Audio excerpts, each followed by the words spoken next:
Welcome students. तो student, बात चल रही है हमारे यहाँ इस बात की कि नेक्स्ट एग्जाम आने वाला है। तो नेक्स्ट के लिए एक मैराथन बनाया गया है केमिस्ट्री का। और ये इसलिए बनाया गया है ताकि स्टूडेंट रिकॉल कर लें चीज़ों को। ऑलरेडी हमारे ऐप पे सब कुछ अपलोड है, लेकिन बात यही है कि स्टूडेंट इतना ज़्यादा उसको फोकस नहीं कर रहा होता, चीज़ों को देख नहीं रहा होता। तो इसके लिए हमने क्या किया, हमने एक मैराथन डिज़ाइन कर दिया आप लोगों के लिए ताकि आप उसको अटेम्प्ट करें। और अब मैं आपको उसका वीडियो सोल्यूशन करवाऊंगा ताकि आपके जो जितनी भी कॉन्सेप्ट्स हैं वो एक फास्ट ट्रैक वीडियो के अंदर अच्छे हो जाएं, ठीक हो जाएं।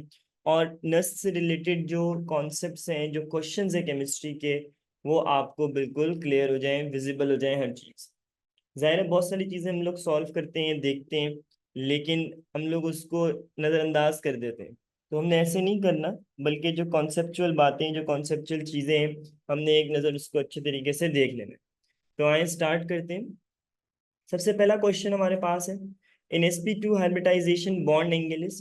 अब स्टूडेंट, अगर हम लोग हाइब्रिडाइजेशन की बात करते हैं और हाइब्रिडाइजेशन में भी स्पेसिफिकली बॉन्ड एंगल्स की बात करते हैं, तो हमारे पास तीन तरह की हाइब्रिडाइजेशन हमारे करिकुलम में मौजूद है। एक हाइब्रिडाइजेशन है जिसे हम sp3 पढ़ते हैं, एक को हम sp2 पढ़ते हैं, और एक को हम sp हाइब्रिडाइजेशन पढ़ते हैं। sp हाइब्रिडाइजेशन में जो हमारे पास बॉन्ड एंगल होता है वो होता है हमारे पास 180। sp2 में जो बॉन्ड एंगल होता है वो हमारे पास होता है 120। और sp3 में 109.5 होता है अगर नॉर्मल कंडीशन होती है। यानी कि नॉर्मल कंडीशन से मुराद है नो लोन पेयर वाली अगर कंडीशन होती है। जैसे जैसे लोन पेयर बढ़ते रहते हैं तो एंगल्स के अंदर डिक्रीमेंट, एंगल हमारे पास जो है वो चेंज होना स्टार्ट हो जाते हैं, और वैल्यू जो है वो इसकी चेंज हो जाती है। फॉर एग्जाम्पल, अगर हमारे पास एक लोन पेयर आ जाएगा तो वैल्यू 104.5 हो जाएगी, और अगर हमारे पास या 104 हो जाएगी। और अगर हमारे पास जो है वो दो लोन पेयर आ गए तो वैल्यू जो है वो हमारे पास, मतलब it's respect to the lone pair values हमारे पास चेंज होती रहती है। खैर, अभी हम लोन पेयर को डिस्कस नहीं कर रहे हैं, हम डायरेक्ट बस ये बता रहे हैं कि नो लोन पेयर वाला केस हम आपसे डिस्कस कर रहे हैं। क्वेश्चन जो दिया गया है, क्वेश्चन हमें जो दिया गया है वो कह रहा है कि भाई sp2 अगर हमारे पास हाइब्रिडाइजेशन है तो बता दें बॉन्ड एंगल कितना होगा। तो स्टूडेंट, अगर हमारे पास sp2 हाइब्रिडाइजेशन है तो बॉन्ड एंगल हमारे पास कितना आ जाएगा, 120 आ जाएगा। ऑल दो हमें सारे बॉन्ड एंगल आने चाहिए अच्छे तरीके से। तो इसका जो राइट ऑप्शन है वो है हमारे पास ए। नेक्स्ट क्वेश्चन स्टूडेंट हमारे पास क्या है। नेक्स्ट कहता है which metal show maximum conductance at high temperature. High temperature के ऊपर जो है सबसे ज्यादा कंडक्टेंस जो है वो कौन सा मेटल हमारे पास शो करता है। बात हो रही है कि हाई टेम्परेचर की। स्टूडेंट्स सब कंफ्यूज हो जाते हैं, सिल्वर के ऊपर चले जाते हैं जो कि सबसे ज्यादा कंडक्टेंस करता है, लेकिन हाई टेम्परेचर की बात हो रही है। तो अगर हम लोग गोल्ड की बात करते हैं, वन बाय वन मेटल के स्ट्रक्चर की बात करते हैं, तो गोल्ड के अंदर हमारे पास फ्री इलेक्ट्रॉन्स मौजूद है। जो प्योर गोल्ड होता है हमारे पास वो तो उस तरह से सॉलिड भी नहीं होता, बल्कि सॉफ्ट सॉलिड होता है। और इसके अंदर हमारे पास क्योंकि मेटेलिक बॉन्डिंग होता है तो सी ऑफ इलेक्ट्रॉन्स होते हैं। तो जैसे ही हम टेम्परेचर को बढ़ाते हैं, टेम्परेचर बढ़ाने की वजह से हमारे पास ये जो कंडक्टिविटी है इसकी इनहेंस हो जाती है। जाहिर है कंडक्टिविटी तो हमारे पास सबकी ही इनहेंस्ड होगी। सबकी इनहेंस्ड होने का मतलब ये कि हमारे पास सिल्वर की, गोल्ड की, कॉपर और प्लैटिनम सबकी। लेकिन जो सबसे ज्यादा कंडक्टेंस शो करने वाला मेटल है इस केस में वो हमारे पास है गोल्ड। तो इसका जो राइट ऑप्शन है वो है हमारे पास बी। आगे बढ़ते हैं student. Which remains independent of temperature. ये बड़ा इंपॉर्टेंट क्वेश्चन है फॉर द नेक्स्ट एग्जाम्स, क्योंकि इस तरह के फैक्टर्स वाले जो क्वेश्चंस हैं वो उसमें हमसे पूछे जा रहे होते हैं कि भाई कौन सा फैक्टर किसके ऊपर डिपेंडेंट है। फिलहाल तो ये पूछ रहा है कि टेम्परेचर का जो फैक्टर है वो किस किस के साथ वेरिएट करता है। सबसे पहली सबसे इंपॉर्टेंट बात देखिए, मोलैरिटी का अगर हम फॉर्मूला डिस्कस करते हैं तो मोलैरिटी हमारे पास कैसे डिस्क्राइब होता है, मोल अपॉन डीएम क्यूब।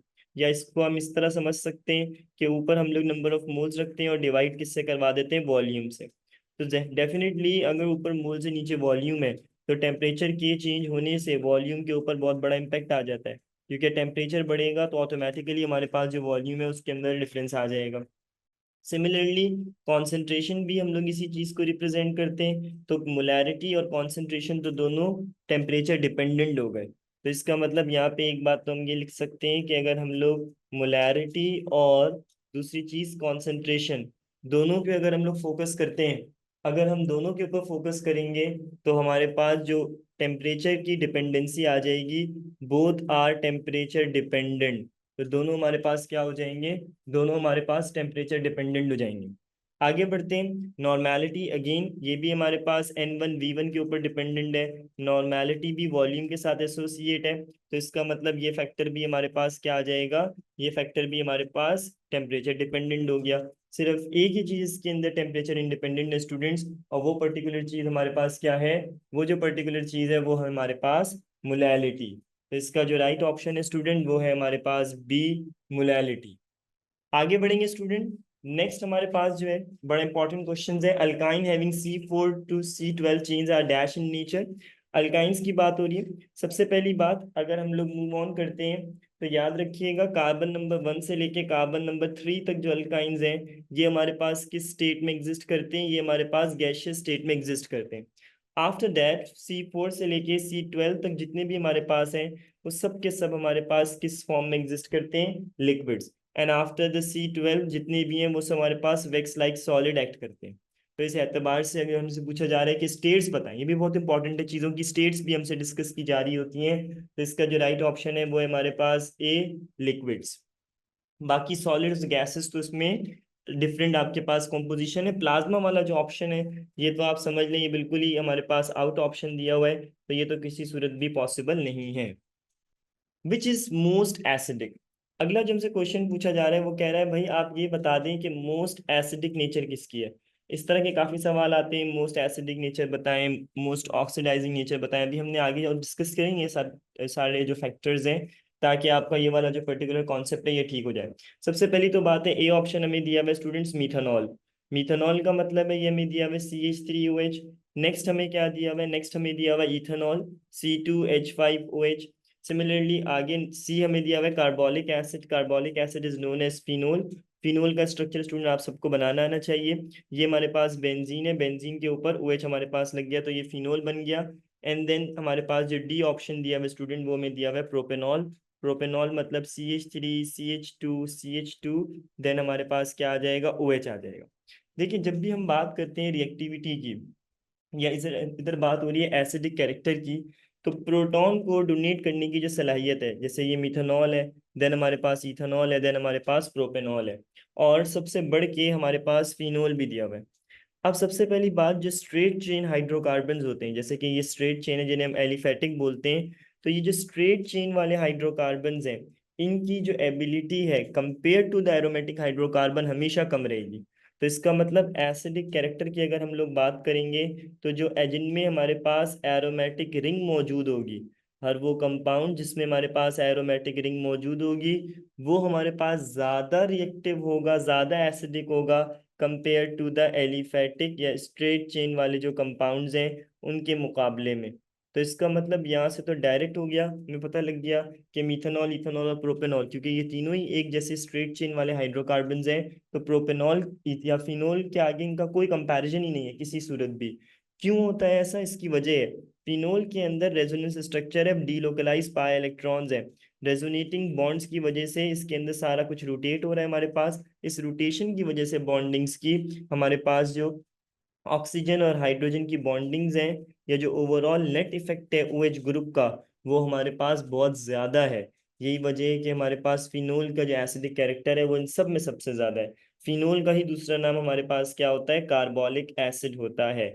इस तरह के क्वेश्चंस अपेयर होते हैं कि कॉमन नेम दे दिए जाते हैं पर्टिकुलर कंपाउंड्स के, और उनसे कोई आपसे फैक्टर या उनसे रिलेटेड कोई क्वेश्चन पूछ लिया जाता है। तो जो भी चीज़ें हैं उनके आपको कॉमन नेम याद होने चाहिए। अब जैसे मिथेनॉल है, ये मिथेनॉल की जगह आपको यहाँ पे क्या दे सकता है, लिख सकता है भाई वुड स्प्रेड बता दे। तो इस तरह से भी कंफ्यूज करने के लिए कैंडिडेट के लिए क्वेश्चंस आते हैं। तो आपने बिल्कुल भी घबराना नहीं है और इसको बड़े अच्छे से सॉल्व करना है। तो खैर इसका जो राइट ऑप्शन है स्टूडेंट वो हमारे पास क्या आ गया, सी आ गया, यानी कि कार्बोलिक एसिड। आगे बढ़ते हैं। विच of the following contain more number of molecules. ये कहता है इनमें से कौन सा ऐसा है जिसके अंदर मोर नंबर ऑफ मॉलिक्यूल्स है। अब ये जो मोर नंबर ऑफ मॉलिक्यूल्स है स्टूडेंट, इसको हम कैसे फाइंड आउट करेंगे।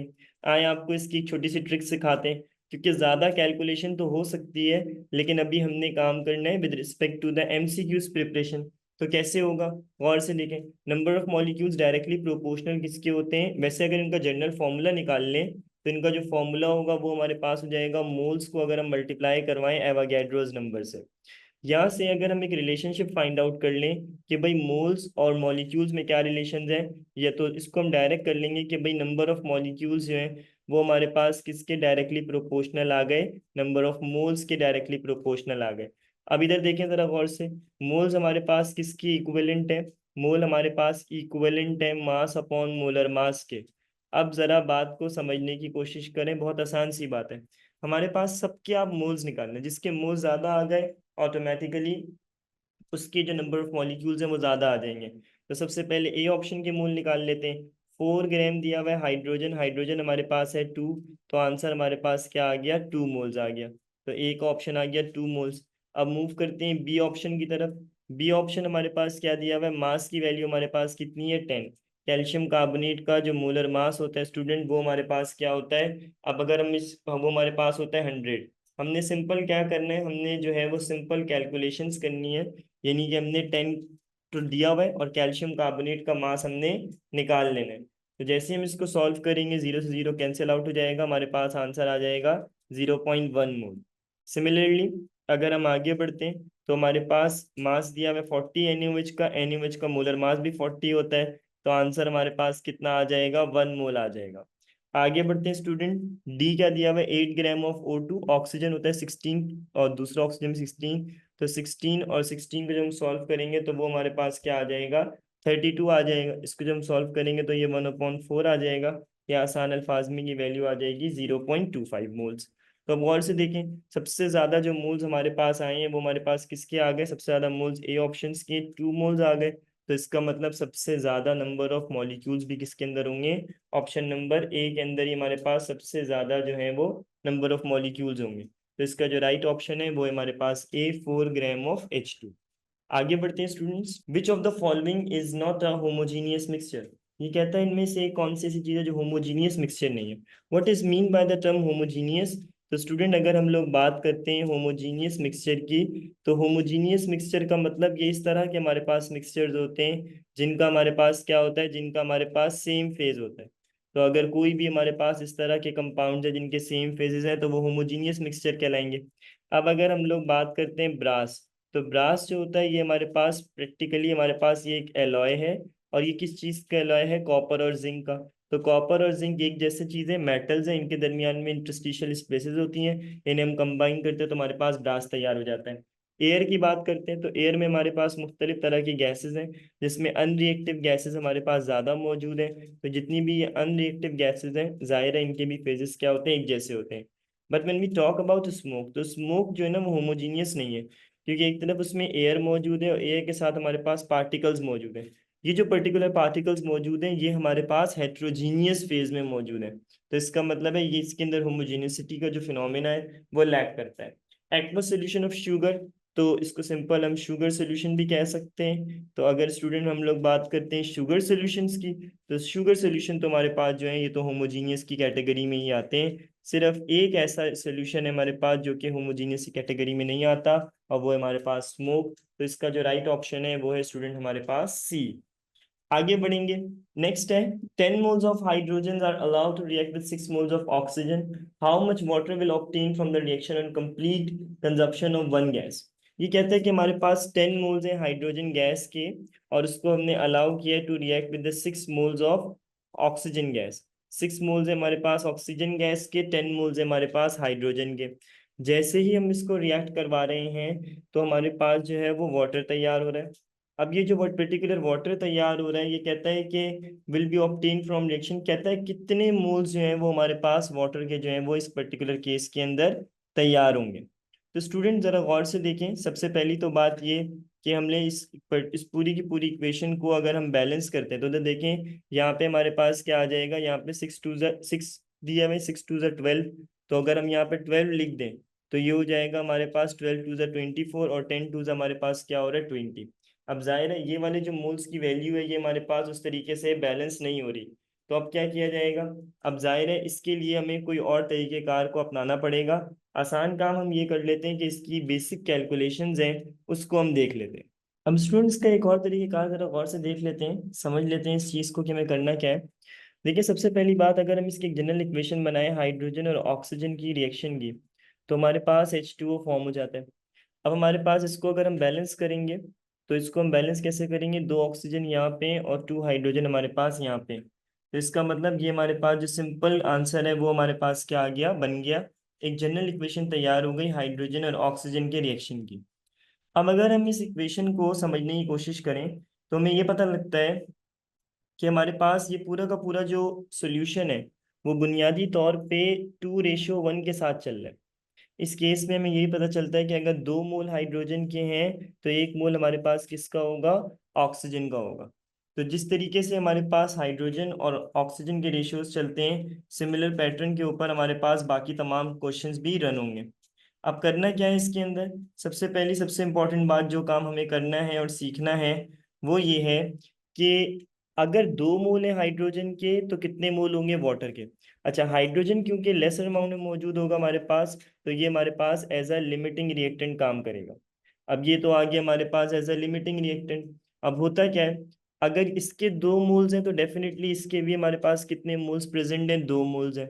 अगर इसके हमारे पास 5 मोल्स हो जाए फॉर एग्जाम्पल, या इसको ऐसे कर लें, अगर हमारे पास इसके 10 मोल्स हो जाए, तो डेफिनेटली वाटर के भी हमारे पास कितने मोल्स हो जाएंगे, 10 मोल्स हो जाएंगे। तो हमसे क्वेश्चन यही पूछा जा रहा है कि अगर 10 मोल हाइड्रोजन गैस के हैं तो फिर हमारे पास जो है कितना वाटर ऑप्टेन होगा। तो जवाब है 10 मोल्स ही ऑप्टेन होगा, क्योंकि ऑक्सीजन के जो 6 मोल्स है वो काउंट नहीं होंगे, हाइड्रोजन को ही हम लोग as a limiting reactant treat करेंगे। तो इसका जो राइट ऑप्शन है स्टूडेंट्स वो है हमारे पास 10।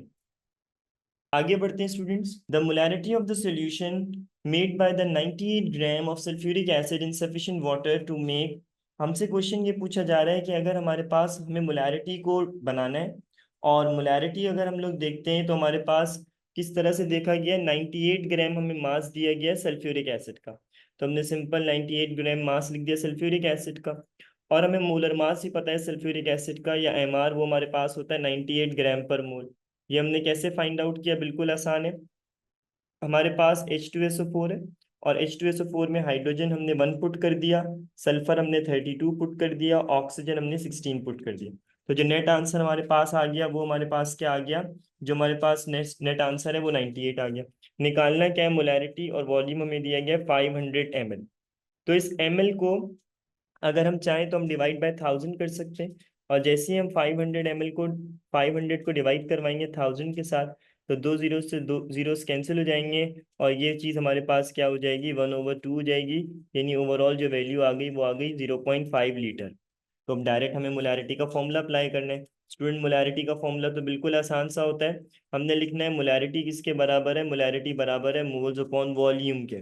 मोल्स मोल्स निकालने, मोल्स किसके बराबर होते हैं, मास अपॉन मोलर मास के, डिवाइडेड बाय वॉल्यूम। अब मास की जो वैल्यू हमें दी गई है वो दी गई है 98, और एमआर की वैल्यू भी 98, जबकि वॉल्यूम हमें दिया गया है 0.5, या आप इसको 1/2 कर सकते हैं। तो ये 98 से 98 कैंसिल हो गया, ये 1 × 1/2 हो गया।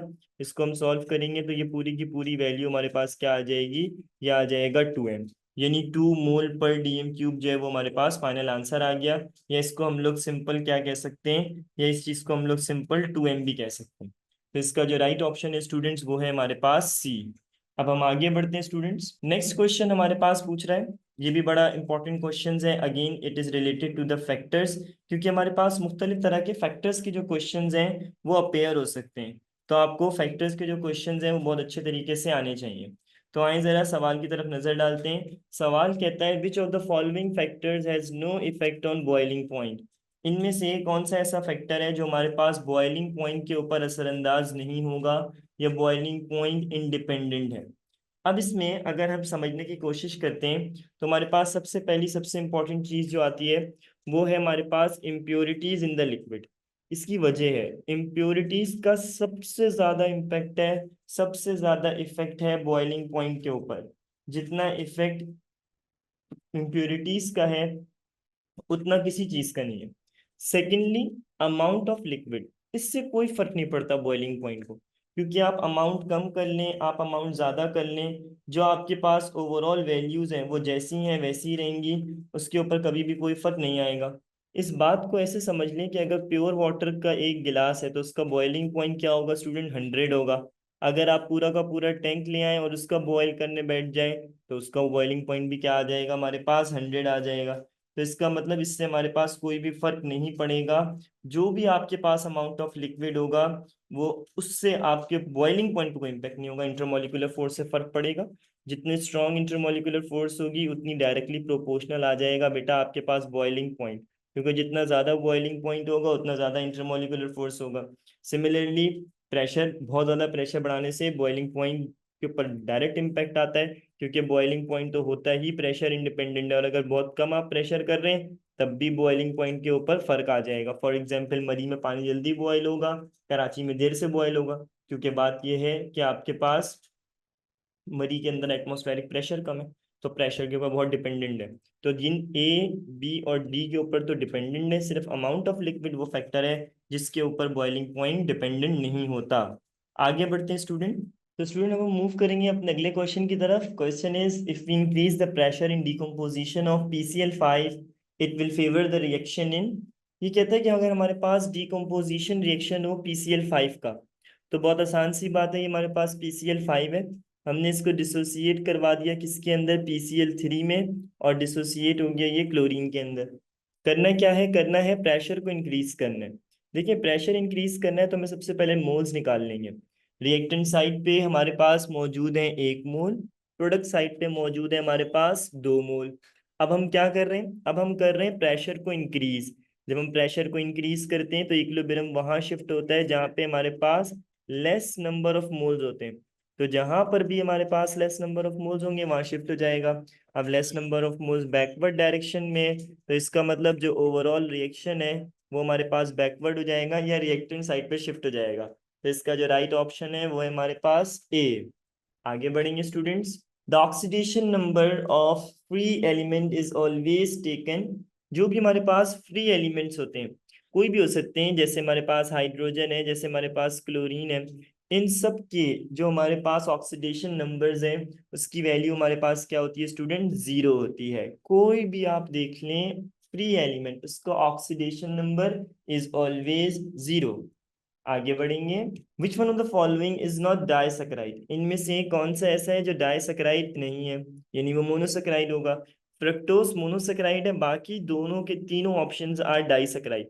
डाइसैकेराइड वो होते हैं जो दो मोनोसैकेराइड को कंबाइन करके बनाए जाते हैं। अगर हम बात करते हैं स्टूडेंट फ्रक्टोज के बारे में, तो फ्रक्टोज जो है वो हमारे पास ग्लूकोज जैसा ही फॉर्मूला है, C6H12O6, बस फर्क ये कि इसके अंदर जो फंक्शनल ग्रुप है वो हमारे पास कीटोन है और ये हमारे पास मोनोसैकेराइड है। बाय डेफिनेशन मोनोसैकेराइड्स वो कंपाउंड्स होते हैं जिनके अंदर हमारे पास या तो एल्डिहाइड हो या कीटोन्स हो विद मल्टीपल OH ग्रुप। तो इसका जो राइट ऑप्शन है वो है हमारे पास A, fructose. When strong acids react with strong base to form. जब भी हमारे पास स्ट्रॉन्ग एसिड रिएक्ट करेगा स्ट्रॉन्ग बेस के साथ तो क्या फॉर्म होगा। अब देखिए दोनों चीजें स्ट्रॉन्ग है, एसिड वाली साइड भी स्ट्रॉन्ग है, बेस वाली साइड भी स्ट्रॉन्ग है, तो हमारे पास नया कंपाउंड तैयार हो जाता है। The problem is very simple, क्योंकि दोनों ही स्ट्रॉन्ग एसिड और बेस है तो एसिडिक ऑक्साइड नहीं बन सकते, और ना वो रिड्यूसिंग एजेंट ना वो ऑक्सीडाइजिंग एजेंट बन सकता है। बल्कि एक ही कंडीशन ट्रू हो सकती है, वो एम्फोटेरिक ऑक्साइड, यानी कभी एसिड को देख के बेस और बेस को देख के एसिड बन सकता है। इसके अलावा जो है हमारे पास और कोई कंडीशन इस केस में अप्लाई नहीं हो सकती। आगे बढ़ते हैं बेटा। नेक्स्ट है हमारे पास dehalogenation of tetrahalides happen in the presence of active metal like dehalogenation of tetrahalide. Tetrahalide का मतलब है ये कार्बन है, और इसके यहाँ पे हमारे पास एक एक्स, दूसरा एक्स, एक्स एक्स, और यहाँ पे हमारे पास हाइड्रोजन मौजूद है। अब हम कर क्या रहे हैं, बहुत आसान सा काम है, टेट्राहेलाइड है। टेट्राहेलाइड का मतलब ये कि इसके अंदर हमारे पास 4 हेलोजेंस हैं। इन 4 हेलोजेंस को हम लोगों ने क्या कर दिया बेटा, इन 4 हेलोजेंस को हमने रिमूव कर दिया। कैसे रिमूव करेंगे इन 4 हेलोजेंस को, बहुत आसान है। हमने एक एक्टिव मेटल इस्तेमाल कर लिया जिंक, या फिर हम इस्तेमाल कर लेंगे मैग्नीशियम। दोनों ही एक्टिव मेटल्स हैं, दोनों ही रिमूव करेंगे, और जो एंड प्रोडक्ट हमारे पास बनेगा वो एंड प्रोडक्ट हमारे पास क्या बन जाएगा, वो एंड प्रोडक्ट हमारे पास बन जाएगा इथाइन। तो इसका मतलब इथाइन जो है वो हमारे पास फॉर्म हो जाता है, और डीहेलोजिनेशन यानी जिसमें हेलोजन रिमूव हो रहे हैं उसमें जिंक और मैग्नीशियम दोनों ही इन्वॉल्व हैं। तो इसका जो राइट ऑप्शन है वो है हमारे पास सी। आगे बढ़ते हैं बेटा। Oxidation of secondary alcohol gives. अगर हमारे पास सेकेंडरी अल्कोहल है, सेकेंडरी अल्कोहल का मतलब अगर आपके पास कार्बन के साथ 2 रेडिकल लगे हुए तो ये सेकेंडरी है, ये सेकेंडरी अल्कोहल है हमारे पास। जैसे ही हम इसकी ऑक्सीडेशन करेंगे तो इसमें से हाइड्रोजन हमारे पास रिमूव हो जाएंगे, और हमारे पास जो बनने वाला कंपाउंड है वो हमारे पास क्या तैयार हो जाएगा, वो हमारे पास कीटोन तैयार हो जाएगा। वेयर एज वाटर जो है वो हमारे पास क्या हो जाएगा, अलग हो जाएगा। तो इसका जो राइट ऑप्शन है वो है हमारे पास कीटोन। अब वैसे जो बनने वाला कीटोन है वो तो एसीटोन है, लेकिन वो जनरल बात ही हमने इसमें ऑप्शन में दी हुई है, तो हमने इसको राइट ऑप्शन टिक कर दिया, और राइट ऑप्शन है हमारे पास बी, दैट इज कीटोन। अब आगे बढ़ते हैं students. A gas occupies 2 liters at 27 degrees centigrade and 1 atmospheric pressure. The expression for its volume at STP. ये कहता है कि अगर हमारे पास एक पर्टिकुलर गैस है, उस गैस का वॉल्यूम कितना दिया हुआ है, 2 लीटर्स दिया हुआ है। आगे कहता है एंड 1 एटमॉस्फेरिक, और प्रेशर की वैल्यू हमें कितनी दे दी है, 1 ATM दे दी गई है। अब हमें क्या करना है, हमें जो है इसके अलावा इसकी कोई इंफॉर्मेशन दी गई है तो बिल्कुल दिया गया, टेम्परेचर दिया गया है, दैट इज 27 डिग्री सेंटीग्रेड। अब क्या करना है स्टूडेंट, अब हमने जो है कहता है the expression for its volume at STP। अब हमने क्या करना है, इसकी वॉल्यूम वाली जो एक्सप्रेशंस हैं उसको हमने बनाना है। अब कैसे बनाएंगे, आए एक दफा देख लेते हैं इस चीज को। अब स्टूडेंट हमारे पास ये तो दे दी गई है वो वैल्यू जो सवाल में दी गई है। अच्छा, इसके अलावा ये कहता है एक्सप्रेशन फॉर इट STP, यानी standard temperature is 0 degree centigrade and the standard pressure is 1 ATM। अब करना क्या है, निकालना हमें वॉल्यूम है। सबसे पहला काम, टेम्परेचर को चेंज कर देंगे, इसमें ऐड करेंगे 273 को, आंसर विल बी 300 केल्विन। और इसका तो डायरेक्ट आंसर हमारे पास कितना आ जाएगा, 273 केल्विन। हमें निकालना है क्या है, वॉल्यूम। ये इनिशियल दिया हुआ है V1 P1 T1, ये हो गया T2 P2 V2। Formula put करेंगे P1 V1 upon T1 is equals to P2 V2 upon T2। बहुत आसान सा काम है। P1 की वैल्यू 1, V2 की वैल्यू, V1 की वैल्यू 2 लीटर, T1 की वैल्यू हमारे पास है 300, इज इक्वल्स टू P2 की वैल्यू 1, V2 की वैल्यू निकालनी है, और T2 की वैल्यू है हमारे पास 273। अब क्या होगा, हमें V2 निकालना है, 273 वहां जाके मल्टीप्लाई हो जाएगा, तो ये हो जाएगा 2 × 273 डिवाइडेड बाय 300। ये एक्सप्रेशन तैयार हो गई V2 की, हमें V2 निकालना था। आप देख सकते हैं इसमें 2 × 300, ये तो गलत ऑप्शन है, ये भी गलत ऑप्शन है। सिमिलरली ये भी डी वाला जो ऑप्शन है वो बिल्कुल ठीक ठीक ऑप्शन है, ये मैच कर गया है। 2 × 273 divide by 300, D is a right option. आगे बढ़ेंगे स्टूडेंट्स। नेक्स्ट कहता है crystals of different substance having same structure are called as. अगर हमारे पास डिफरेंट सब्सटेंस हैं और उनके सेम क्रिस्टल्स हैं, फॉर एग्जाम्पल हमारे पास एक कंपाउंड है उसे हम बोलते हैं NaCl, एक और सब्सटेंस है वो है KCl, दोनों के हमारे पास क्यूबिक क्रिस्टल्स आ गए, तो इसका मतलब दोनों के क्यूबिक क्रिस्टल्स हैं, तो दोनों जो हैं वो क्या कहलाएंगे, आइसोमॉर्फस कहलाएंगे। आइसोमॉर्फस का मतलब ही यही होता है कि सेम क्रिस्टल स्ट्रक्चर वाले, तो हम ये बोलेंगे NaCl और KCl बोथ आर आइसोमॉर्फस, दोनों के सेम क्रिस्टल स्ट्रक्चर हैं। इसका जो राइट ऑप्शन है वो है हमारे पास ए। आगे बढ़ते हैं। Strongest reducing agents in the electrochemical series, ECS जो कि हमारे पास इलेक्ट्रोकेमिकल सीरीज कहलाती है, बड़ी इंपॉर्टेंट है, आपको अच्छे तरीके से आने चाहिए। इसमें जो सबसे ताकतवर हमारे पास रिड्यूसिंग एजेंट्स हैं वो सबसे टॉप पे मौजूद है लिथियम। जैसे जैसे नीचे जाते जाते हैं रिड्यूसिंग एजेंट की स्ट्रेंथ कम होती रहती है, हत्ता कि हाइड्रोजन तक हम पहुंच जाते हैं, और नीचे आते जाते हैं सबसे नीचे हमारे पास मौजूद है फ्लोरीन, और फ्लोरीन जो है वो सबसे पावरफुल ऑक्सीडाइजिंग एजेंट है। तो टॉप पे जो है वो हमारे पास रिड्यूसिंग एजेंट मौजूद है, और बॉटम पे हमारे पास ऑक्सीडाइजिंग एजेंट मौजूद है। तो सबसे ज्यादा ताकतवर स्ट्रॉन्गेस्ट रिड्यूसिंग एजेंट है हमारे पास लिथियम। इसका जो राइट ऑप्शन है वो है हमारे पास ए। आगे बढ़ते हैं। The ratio of the rate of diffusion of to gases is 1:3। The ratio of their molecular weight is, ये कहता है कि दो गैसेज हैं R1/R2, और उनके हमें क्या दिए हुए, रेट ऑफ डिफ्यूजन दिए हुए, वो क्या दिए हुए, 1/3 दिए हुए। कहता है the ratio of their molecular weight, हमें इनका मॉलिक्यूलर वेट का रेशियो निकालना है। कैसे निकालेंगे, बहुत आसान है। अगर इधर देखिए R1/R2 इज इक्वल्स टू √, ये आ जाएगा M2/M1। अब R1 की जगह पे 1 आ गया, R2 की जगह पे 3 आ गया। M2 हमारे पास जैसा है वैसे ही रहेगा, M1 भी उसी तरह रहेगा। अब हमने क्योंकि इसके रेशियोज निकालने हैं, तो हमने स्क्वायरिंग कर ली बोथ साइड पे, तो ये वैल्यू आ गई 1/9 इज इक्वल्स टू M2/M1। अब इसको अगर हम देखें, सॉल्व करें, तो ये आ जाएगा 1:9 is equals to M2 ratio M1, या इसको और आसान कर ले, अगर हम लोग M1 और M2 के हिसाब से रेशियोज निकालते हैं तो वो ज़्यादा आसान हो जाएगा। M1 रेशियो M2 किसके इक्विवेलेंट आ जाएगा हमारे पास, 9:1 के। तो इसका जो हमारे पास राइट ऑप्शन है वो है हमारे पास डी। आगे बढ़ते हैं स्टूडेंट्स। द एस्टर्स यानी कि ethyl ethanoate has a molecular formula C4H8O2, which compound is not an isomer of ethyl ethanoate. ये कहता है कि हमारे पास इथाइल इथेनोएट का जो फॉर्मूला है वो है हमारे पास C4H8O2। इनमें से कौन सा ऐसा कंपाउंड है जो आइसोमर नहीं है इथाइल इथेनोएट का। देखें, आइसोमर की बाय डेफिनेशन एक बात याद रखिएगा स्टूडेंट, जब भी हम लोग आइसोमर्स की बात करते हैं, आइसोमर्स से रिलेटेड कोई भी क्वेश्चन आ सकता है, ये नहीं कोई भी एज इट इज क्वेश्चन हमारे पास बन के आ जाते हैं। आइसोमर से रिलेटेड बड़ी आसान सी बात है। वो आसान सी बात ये है कि इनके अंदर क्या होता है, इनके अंदर हमारे पास सेम मॉलिक्यूलर फॉर्मूला होता है, लेकिन हमारे पास डिफरेंस किस में आ जाता है, डिफरेंस आ जाता है स्ट्रक्चरल फॉर्मूला के अंदर। अब अगर आप मॉलिक्यूलर फॉर्मूला देख रहे हैं, अगर इथाइल इथेनोएट है उसका फॉर्मूला बताया हुआ C4H8O2। अब हमने सिंपल ऐसा कंपाउंड देखना है जिसके ऊपर ये फॉर्मूला सेटिस्फाई नहीं होता, तो हमें आंसर मिल जाएगा। पहले तो कार्बन काउंट कर लें, देखिए 1 2 3 4, तो ये 4 कार्बन तो इसमें मौजूद है। 1 2 3 4, इसमें भी 4 कार्बन मौजूद है। 1 2 3 4, इसमें भी 4 कार्बन मौजूद है। 1 2 3 4 5 6, इसमें 6 कार्बन मौजूद है। तो देखिए मॉलिक्यूलर फॉर्मूला तो कार्बन से ही हमने मैच कर लिया, कार्बन नहीं होता फिर मैं हाइड्रोजन की तरफ जाता, then I will move toward oxygen, लेकिन ऐसा नहीं है। तो इसका जो राइट ऑप्शन है वो है हमारे पास डी। डायरेक्ट हमने आपको तरीकेकार बता दिया कैसे आपने आइसोमर को फाइंड आउट करना है, यही शॉर्ट ट्रिक है इसको फाइंड आउट करने की। D is a right option. P2O5 is dash agent. अगर आप बात करते हैं P2O5, तो फॉस्फोरस पेंटाऑक्साइड P2O5 जो है ये हमारे पास बहुत इंपॉर्टेंट डिहाइड्रेटिंग एजेंट है।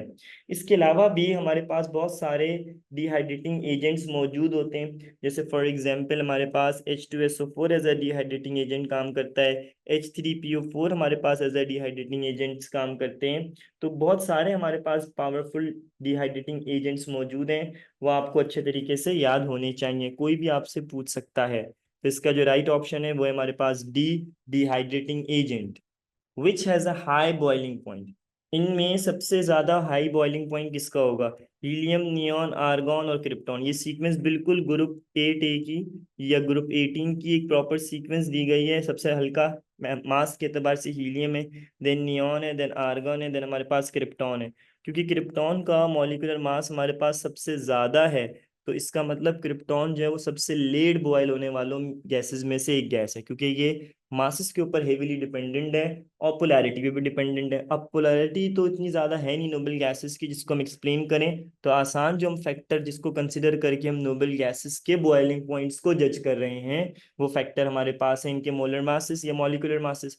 तो मॉलिक्यूलर मास या एटॉमिक मास आपके पास क्रिप्टॉन का सबसे ज्यादा है, यही वजह है कि सबसे हाई बॉइलिंग पॉइंट भी किसका है, क्रिप्टॉन का। तो D is the right option. आगे बढ़ते हैं स्टूडेंट्स। नेक्स्ट है the formula which represent the simplest ratio of atom is. जो सिंपलेस्ट रेशियो ऑफ एटम को एक्सप्लेन कर सकता है उसको हम लोग क्या पढ़ते हैं स्टूडेंट, उस पर्टिकुलर चीज को हम लोग पढ़ते हैं एम्पेरिकल फॉर्मूला। और जो कंप्लीट डिटेल दे देता है वो हमारे पास मॉलिक्यूलर फॉर्मूला कहलाता है। इसका राइट ऑप्शन है हमारे पास बी। आगे बढ़ते हैं बेटा। Magnesium fluoride MgF exhibit dash bonding. देखिए ये पूछ रहा है कि मैग्नीशियम फ्लोराइड की कौन सी बॉन्डिंग है। अगर हम बात करते हैं आयनिक बॉन्डिंग की, तो आयनिक बॉन्डिंग वाले कंपाउंड्स कौन से होते हैं, ग्रुप 1A या ग्रुप 2A के जो मेटल्स हैं वो कंबाइन हो जाएंगे ग्रुप 6A और ग्रुप 7A के नॉन मेटल्स के साथ। तो इसका मतलब अगर हमारे पास मेटल और नॉन मेटल कंबाइन हो जाते हैं तो हमारे पास जो बनने वाले बॉन्डिंग है वो आयोनिक है। और अगर सारे ही नॉन मेटल जुड़ जाते हैं तो वो जो बनने वाली बॉन्डिंग होती है वो हमारे पास कहलाती है कोवेलेंट बॉन्डिंग। तो कोवेलेंट बॉन्डिंग के अंदर हमारे पास क्या मौजूद है, इसके अंदर हमारे पास नॉन मेटल और नॉन मेटल ही मौजूद होते हैं। तो इसका मतलब हमारे पास मैग्नीशियम देखते हैं तो ग्रुप 2A का है, फ्लोरीन ग्रुप 7A का है, तो इनके दरमियान जो बनने वाली बॉन्डिंग है वो हमारे पास कौन सी है, वो आयनिक बॉन्ड है। तो इसका जो राइट ऑप्शन है स्टूडेंट वो है हमारे पास ए, आयनिक बॉन्डिंग। आगे बढ़ेंगे। आपको बॉन्डिंग की पहचान होनी चाहिए, आपको स्टेट्स के बारे में भी कुछ ना कुछ हद तक नॉलेज होनी चाहिए। तो आगे बढ़ते हैं। When a substance moves from solid to liquid, अगर हमारे पास कोई पर्टिकुलर सब्सटेंस है, वो सॉलिड से लिक्विड की तरफ मूव करता है। आगे कहता है all of the following changes occur except, तमाम तर चेंजेस होंगी, सिर्फ एक चेंज नहीं होगा। यानी तमाम चेंजेस जो हैं वो अकर होंगी। सबसे पहली बात, molecule become more distorted disordered, ये बात बिल्कुल सही है कि सॉलिड के अंदर जो है वो ज्यादा ऑर्डरनेस थी, अब लिक्विड के अंदर जब वो शिफ्ट हुए तो वो ऑर्डरनेस क्या हो गई है, बिकम मोर डिसऑर्डर्ड हो गया। ये बात बिल्कुल करेक्ट है। कि ई of the molecule decreases, kinetic energy जो है वो मॉलिक्यूल की डिक्रीज हुई है, नहीं ये बात गलत है, क्योंकि काइनेटिक एनर्जी तो मॉलिक्यूल्स की क्या हुई है इस केस के अंदर, इंक्रीज हुई है। तो ये वाला पॉइंट तो सही नहीं है, ये एक्सेप्शन है, ये गलत लिखा हुआ है, यही हमारा राइट ऑप्शन होगा। इंटरमोलिकुलर फोर्सेस बिकम वीकर, ये बात बिल्कुल ठीक है। सॉलिड में जो इंटरमोलिकुलर फोर्सेस होती हैं वो हमारे पास स्ट्रांग होती हैं, कंपेयर टू द लिक्विड में वीक होती हैं। इसी तरह मॉलिक्यूल्स बिकम फर्दर सेपरेटेड, ये बात बिल्कुल ठीक है, फर्दर सेपरेटेड हो गए मॉलिक्यूल्स। तो ये बी वाला पॉइंट ही एक्सेप्शंस है, और यही हमारा राइट ऑप्शन है। आगे बढ़ते हैं स्टूडेंट्स। अब हमारे पास एक ऑर्गेनिक का रिएक्शन दिया गया। मोस्टली ऑर्गेनिक रिएक्शन ज़्यादा लिखने को नहीं आते, लेकिन आपको कोई ना कोई इनकी सेंस डेवलप होनी चाहिए कि ऑर्गेनिक के जो पर्टिकुलर रिएक्शंस हैं उसको हम लोग किस तरीके से ट्रीट करते हैं। तो आए ज़रा रिएक्शन को कंप्लीट करते हैं ताकि आपको अच्छे तरीके से बात समझ में आ जाए। ये आप देख सकते हैं कंपाउंड, इसको हम बोलते हैं ईथाइन। ईथाइन का रिएक्शन हो रहा है HBr के साथ, तो ये हमारे पास आ जाएगा HBr। कंडीशन जो लग गई है वो लग गई है CCl4। अब ट्रिपल बॉन्ड हमारे पास हो गया है ब्रेक। जैसे ही ट्रिपल बॉन्ड ब्रेक हो गया, एक हाइड्रोजन इधर आ गया, एक Br इधर। सर हम इसे शिफ्ट कर सकते हैं, यू कैन शिफ्ट, इससे कोई फर्क नहीं पड़ता। यहाँ पे हमारे पास हाइड्रोजन आ गया, यहाँ डबल बॉन्ड आ गया, यहाँ पे हमारे पास आ गया CH2। ये जो पर्टिकुलर कंपाउंड है ये हमारे पास ब्रोमो है, और इस कंपाउंड को हम लोग क्या पढ़ रहे हैं, वन ब्रोमो, और दो कार्बन है तो दो कार्बन को हम लोग पढ़ते हैं ईथीन। तो ये बन गया वन ब्रोमो ईथीन।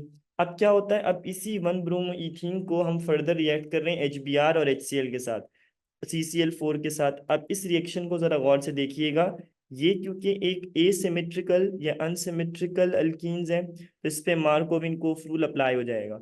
मार्कोविन कोफ रूल क्या करेगा, हमारी हेल्प करेगा इस बात को समझने में कि whether I put the hydrogen को मैं कहाँ पुट करूँ। याद रखिए हाइड्रोजन वहां पुट होगा जहाँ हाइड्रोजन ज्यादा है, और ब्रोमीन वहां पुट हो जाएगा जहाँ पे हाइड्रोजन की तादाद हमारे पास कम है।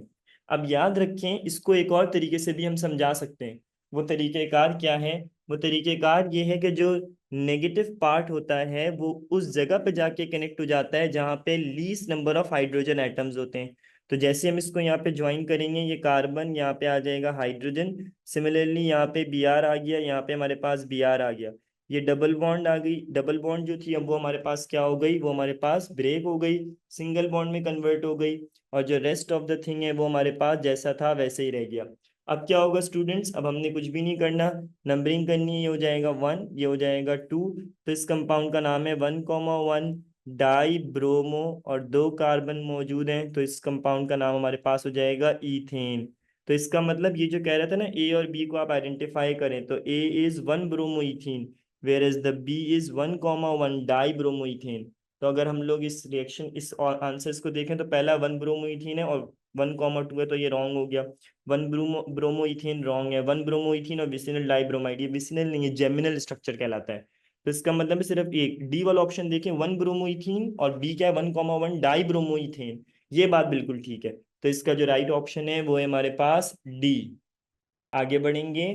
Alcohols are miscible in water because of, alcohols जो हैं वो वाटर के अंदर क्या हो जाते हैं, हमारे पास डिजोल्व हो जाते हैं। जैसे ये अगर हमारे पास वाटर है, तो इस वाटर के अंदर हमारे पास जो है वो एल्कोहल्स बड़े आराम से डिजोल्व हो जाते हैं। इसका रीज़न क्या है, इसका रीज़न बहुत आसान है। अगर हम एल्कोहल्स को देखते हैं तो इनमें OH ग्रुप होता है, और अगर हम लोग इसको कंपैरिजन करवाते हैं वाटर के साथ, H.OH के साथ, तो इसके ऊपर पार्शियली नेगेटिव चार्ज आ जाता है, इस पे पार्शियली पॉजिटिव, सिमिलरली इस पे पॉजिटिव और इस पे नेगेटिव। अब क्या होता है स्टूडेंट, अब हमारे पास इसमें हाइड्रोजन बॉन्डिंग बनती है, हाइड्रोजन बॉन्डिंग की वजह से ये ज़्यादा सॉल्युबल हो जाता है, मिसेसिबिलिटी इंक्रीज हो जाती है। तो इसका जो राइट ऑप्शन है वो है हमारे पास ए, हाइड्रोजन बॉन्डिंग। आई होप आपको यहाँ तक ये बॉन्डिंग वाली बात समझ में आ गई होगी। स्टूडेंट, पोलर चीज पोलर में डिजोल्व होगी, नॉन पोलर में डिजोल्व होगी। चीज़ों को जब हम डिजोल्व कर रहे हैं तो उसके अंदर बॉन्डिंग्स का बहुत इंपॉर्टेंट रोल है, ये बात याद रखिएगा। आगे बढ़ते हैं। नेक्स्ट हमारे पास है, which among the following reagent can be use to distinguish between two pentene and from butane पढ़ लें। ब्यूटेन और टू पेंटीन के दरमियान डिस्टिंग्विश करना है। अच्छा, इसको अगर मैं बहुत आसान अल्फाज में देखूं तो मुझे ये नजर आ रहा है कि टू पेंटीन है, यानी एक कार्बन डबल बॉन्ड वाला कंपाउंड है, और उसकी डिस्टिंक्शन मैं किससे करवा रहा हूँ, कार्बन ट्रिपल बॉन्ड वाले कंपाउंड से। यानी कि मैं क्या कर रहा हूँ, मैं आपके पास जो है वो अल्कीन और अल्काइंस के दरमियान डिस्टिंग्विश टेस्ट करवाना चाह रहा हूँ। तो इसमें बहुत सारे टेस्ट हो सकते हैं, जिसमें सबसे इंपॉर्टेंट टेस्ट तो ब्रोमीन का टेस्ट है, जो Br2 और CCl4 की प्रेजेंस में होता है। एक और टेस्ट होता है, उसे हम ब्रोमीन वाटर टेस्ट भी पढ़ते हैं, और एक और बेयर्स रिएजेंट वाला टेस्ट भी हो सकता है। जैसे फॉर एग्जांपल, ये अगर हमारे पास CH2 डबल बॉन्ड CH2 है, हमने इसका रिएक्शन किसके साथ करवा दिया, वाटर के साथ, इन द प्रेजेंस ऑफ KMnO4, ये रिएक्शन हो गया।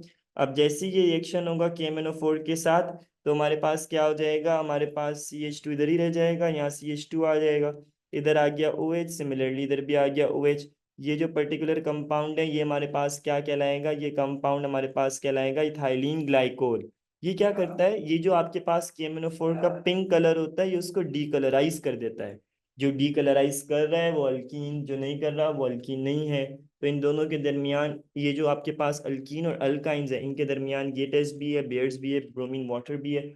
All the test are involve. तो इसका जो राइट ऑप्शन है वो है हमारे पास डी, ऑल ऑफ दीज। याद रखिएगा, डिस्टिंग्विश टेस्ट जिसे हम DT पढ़ते हैं आसान जबान में, ये आपने बहुत अच्छे से कवर करके जाने, कि ऐसा ना हो कि आगे चल के आपको दुश्वारी का सामना करना पड़े। नेक्स्ट में बाकी कैट्स में भी बहुत इंपॉर्टेंट है ये। आगे बढ़ते हैं मेरा बच्चा। Next time make the incorrect statement about alkyl halides. Alkyl halides के एतबार से इनकरेक्ट स्टेटमेंट को आइडेंटिफाई करें। Boiling points of halo alkenes are greater than that of alkanes. ये बात बिल्कुल ठीक है कि अगर आप बॉइलिंग पॉइंट्स के ट्रेंड्स को देखते हैं तो बॉइलिंग पॉइंट्स जो है वो अल्काइल हैलाइड्स के अल्केन्स से क्या होते हैं, ज्यादा। क्यों? बहुत आसान बात है, इनके अंदर पोलैरिटी क्रिएट हो जाती है, नेगेटिव और पॉजिटिव, तो अब ये इतनी आराम से बॉयल नहीं होते जैसे अल्केन्स होते हैं। तो पहला पॉइंट तो आपके पास करेक्ट स्टेटमेंट है। Order of decreasing boiling points in alkyl halide. Decreasing boiling point का ऑर्डर कह रहा है कि सबसे ज्यादा जो आपके पास है RI, डिक्रीजिंग में, डिक्रीजिंग ऑर्डर में, सही बात है, सबसे ज्यादा RI है क्योंकि इलेक्ट्रोनेगेटिविटी वीक है। फिर आपके पास RBr है, फिर गुड है, ये भी बिल्कुल सही है। फिर इसके बाद आना चाहिए क्लोरीन, वो भी आ रहा है ऑप्शन में, उसके बाद आ रहा है फ्लोरीन, वो बात भी ठीक है। तो बी ऑप्शन भी करेक्ट है। Alkyl halides are soluble in water. ये कह रहा है कि जितनी भी अल्काइल हैलाइड्स हैं वो सारे के सारे पानी के अंदर सॉल्युबल होते हैं। ये बात ठीक नहीं है, ये एक इनकरेक्ट स्टेटमेंट है, क्योंकि इस तरह से सारे के सारे जो हैं वो वाटर के अंदर सॉल्युबल नहीं होते, पानी के साथ ये उस तरह से रिएक्ट नहीं करते। इस तरह primary alkyl halides can be prepared by reaction PCl5 और SOCl2 with alcohols but not aryl halides. Primary alkyl halides बिल्कुल सही बात है, PCl5 या SOCl2 के साथ रिएक्ट करते हैं जब अल्कोहल्स हैं। फॉर एग्जाम्पल मेरे पास C2H5OH है, इथेनॉल है, मैंने इसका रिएक्शन करवा दिया SOCl2 के साथ इन द प्रेजेंस ऑफ pyridine। ये रिएक्शन हमारे पास कैरीड आउट होता है। तो जैसे ही रिएक्शन कैरीड आउट होता है तो हमारे पास C2H5Cl अलग हो जाता है, SO2 अलग हो जाता है, और हमारे पास HCl अलग हो जाता है। तो इसका बट नॉट एराइल हैलाइड, ये बात बिल्कुल ठीक है। तो एक ही स्टेटमेंट इसकी इनकरेक्ट कंसीडर की जाएगी, वो है सॉल्युबिलिटी इन वाटर वाला पॉइंट। तो इसका जो राइट ऑप्शन है वो है हमारे पास C। अब हम आगे बढ़ेंगे बेटा। Dash is called oil of vitriol. देखिए, जो केमिकल नेम है सल्फ्यूरिक एसिड का, इसे हम ऑयल ऑफ विट्रियोल ही पढ़ते हैं। ये इसका एक जनरल नेम है, इसे हम किंग ऑफ कंपाउंड भी पढ़ते हैं, ऑयल ऑफ विट्रियोल भी पढ़ते हैं। इस तरह के कॉमन क्वेश्चंस कोई भी आपसे पूछे जा सकते हैं। तो इसका जो राइट ऑप्शन है स्टूडेंट वो है हमारे पास A, H2SO4। A cell in which electric current is produced by spontaneous redox reaction is called। ऐसा रिएक्शन जिसमें हमारे पास इलेक्ट्रिक करंट प्रोड्यूस हो और स्पॉन्टेनियस रेडॉक्स रिएक्शन हो। देखिए, इलेक्ट्रिक करंट प्रोड्यूस होता है सिर्फ एक सेल में, that is known as a galvanic cell. Electrochemical cell तो कंबाइंड वर्ड इस्तेमाल किया जाता है, और इलेक्ट्रोलिटिक सेल में तो आपको इलेक्ट्रिसिटी देनी पड़ती है। गैल्वेनिक सेल जैसे हमारे पास नॉर्मल जो ड्राई सेल्स होते हैं, या जो भी हमारे पास लिक्लेंची सेल्स हैं, they all are working on the galvanic cell. तो गैल्वेनिक सेल क्या करता है, आपके पास प्रोड्यूस करता है करंट को। तो इसका जो राइट ऑप्शन है वो है हमारे पास C। Transition metal mostly form substitutional alloys due to. Transitional metals जितने भी होते हैं, ट्रांजिशन मेटल, जैसे कॉपर और जिंक को आप मिला दें, तो कॉपर और जिंक जैसे ही आपके पास मिलेंगे, आपके पास क्या तैयार हो जाएगा, ब्रास तैयार हो जाएगा। ये क्यों एलॉयज बनाते हैं? Alloys means mixture of metals बना रहे हैं। तो ये मिक्सचर ऑफ मेटल्स किस तरीके से बना रहे हैं, क्या ऐसा इनके अंदर मौजूद है जिसकी वजह से ये मिक्सचर ऑफ मेटल्स बनाने की सलाहियत रखते हैं? तो आए बेटा बात को समझें। Variable oxidation state transition metal में होती है, लेकिन इस प्रॉपर्टी का एलॉय के साथ कोई एज सच लिंक नहीं है। इलेक्ट्रोपॉजिटिव कैरेक्टर का भी कोई लिंक नहीं है, और हाई आयोनाइजेशन पोटेंशियल का भी कोई लिंक नहीं है। Almost similar size of atom वाली बात कुछ ठीक है, कि सिमिलर साइज होते हैं एटम्स के, उनमें स्पेसेस मौजूद होती हैं। तो उनमें जो स्पेसेस मौजूद हैं, उन स्पेसेस को हमने क्या करना है, उन पर्टिकुलर स्पेसेस को हमने फिलअप हो जाते हैं जैसे ही दूसरे मर्ज होते हैं। तो इसका जो राइट ऑप्शन है स्टूडेंट, वो है हमारे पास डी। अब हम आगे बढ़ेंगे। In Lucas test tertiary alcohols make an oily layer. Lucas test हमारे पास क्या होता है स्टूडेंट? ल्यूकस टेस्ट हमारे पास जिंक और HCl का मिक्सचर होता है। जिंक क्लोराइड और HCl का मिक्सचर को हम लोग ल्यूकस टेस्ट कहते हैं। इस टेस्ट में क्या होता है, इसमें हम लोग एल्कोहल्स को आइडेंटिफाई करते हैं। अब जरा बात को समझ लें। ल्यूकस टेस्ट जब भी होता है तो हमारे पास एल्कोहल्स तीन तरह की कैटेगरी के हैं। एक हमारे पास है 1 डिग्री अल्कोहल, एक हमारे पास है 2 डिग्री अल्कोहल्स, और एक हमारे पास है 3 डिग्री अल्कोहल्स। देखिए, अब सब में ऑयली लेयर बनती है।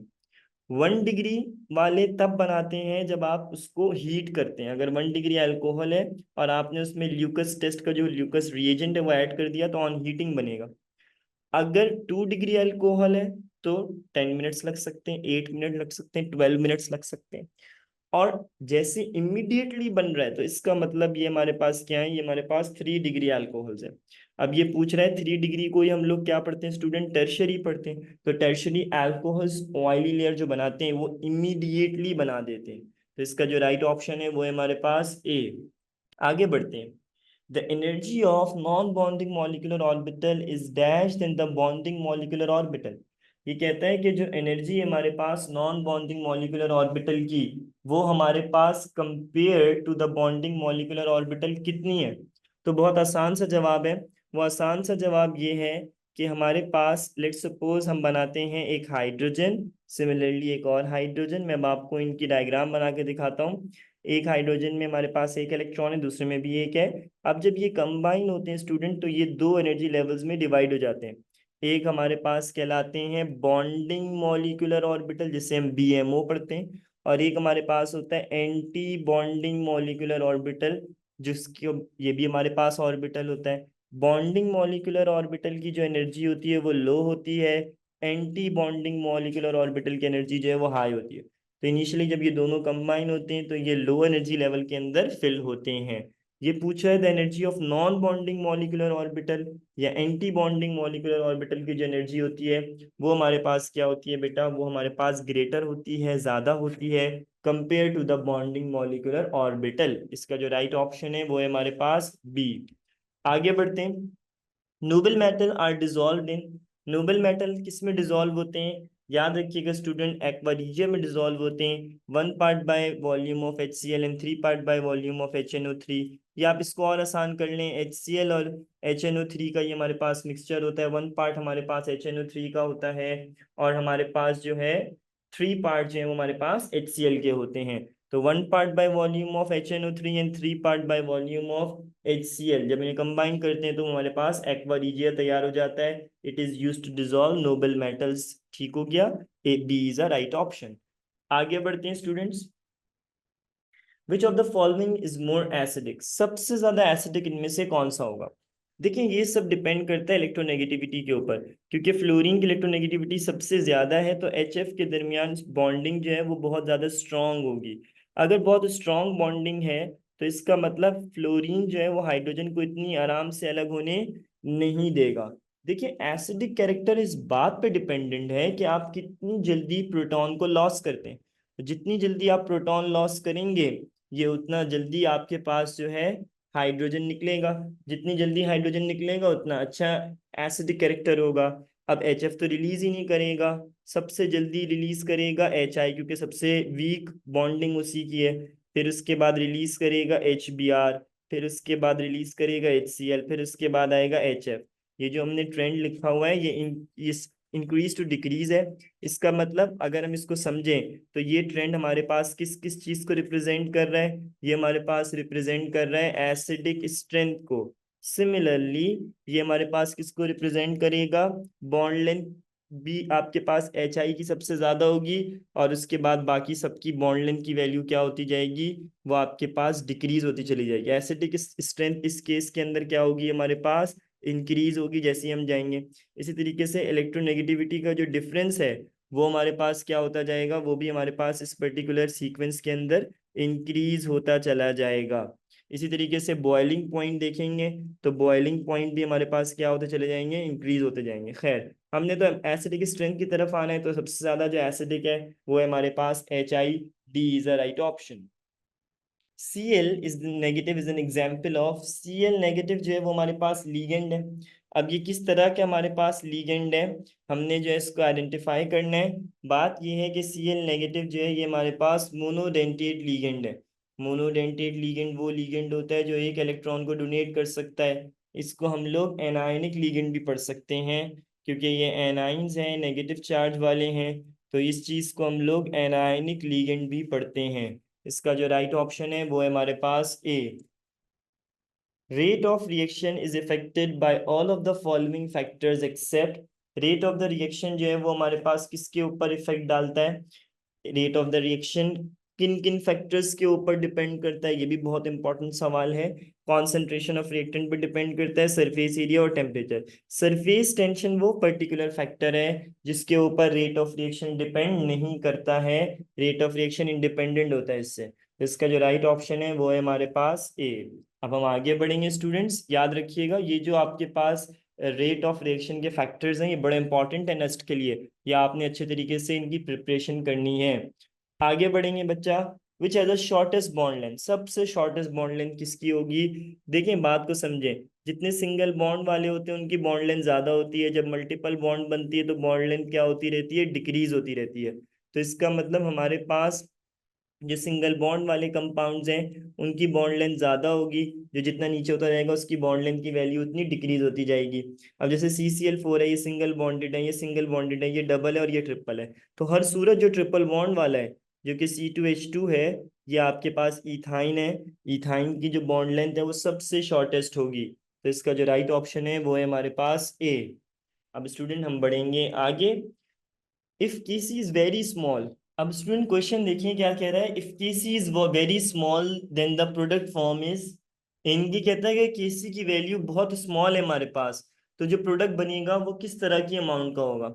बहुत आसान सी बात है, इसको आप इस तरह समझें कि अगर केसी की वैल्यू हमारे पास बहुत स्मॉल है तो इसका मतलब रिएक्टेंट अभी प्रोडक्ट में कन्वर्ट होना स्टार्ट ही नहीं हुआ, और जो प्रोडक्ट की वैल्यू बहुत कम है। अगर केसी की वैल्यू बहुत ज्यादा है तो इसका मतलब है प्रोडक्ट की वैल्यू बहुत ज्यादा है। इस केस में क्योंकि केसी की वैल्यू इतनी कम है तो जो प्रोडक्ट फॉर्मेशन की अमाउंट है वो बहुत स्मॉल है। तो इसका जो राइट ऑप्शन है वो है हमारे पास ए।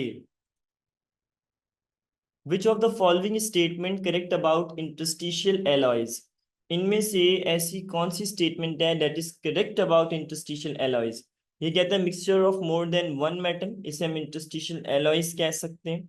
इन्हें इंटरस्टिशियल एलॉयज नहीं कहते, इंटरस्टिशियल एलॉयज में तो होता ये है कि आपके पास जो मेटल्स हैं उनके दरमियान स्मॉल स्पेसेस होती हैं, इंटरस्टिशियल स्पेसेस बोलते हैं। उन स्पेसेस के अंदर स्मॉल नॉन मेटल्स आके जगह ऑक्यूपाई कर लेते हैं, फॉर एग्जांपल हाइड्रोजन है, बोरॉन है, और भी कोई पर्टिकुलर कंपाउंड आ सकता है। तो mixture of more than one metal not use as catalyst stoichiometric compound, नहीं, इसके ये नॉन स्टीशियोमेट्रिक कंपाउंड होते हैं बाय नेचर।